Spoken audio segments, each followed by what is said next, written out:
ఒకటి చూసేసాం కాబట్టి next mimicry and అలానే ఆ తర్వాత కూడా మళ్ళీ మనకి ఇలాంటి ఎన్నో చక్కటి నృత్య ప్రదర్శనలు సిద్ధంగా ఉన్నాయి మీ అందరి కోసం.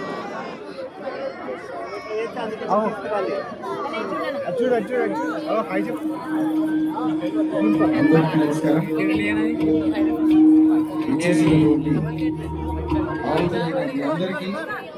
నూతన సంవత్సర శుభాకాంక్షలు తెలియజేస్తూ మరి సంక్రాంతి శుభాకాంక్షలు తెలియజేస్తూ నవ్వడం ఒక భోగం, నవ్వించడం ఒక యోగం, నవ్వలేకపోవడం ఒక రోగం అని చెప్పి ఒక మహాకవి. సో మనకి ఏ రోగాన్ని అడుగుతుంటే హాయిగా సరదాగా కాసేపు మనమందరం కూడా ఈ సాంస్కృతిక కార్యక్రమంలో భాగంగా నా మిమిక్రీతో కూడా మిమ్మల్ని కాసేపు ఎంటర్టైన్ చేయడానికి ప్రయత్నిస్తానని మనవి చేస్తూ ముందుగా మరి చిన్నపిల్లలు పెద్దలు అందరూ కూడా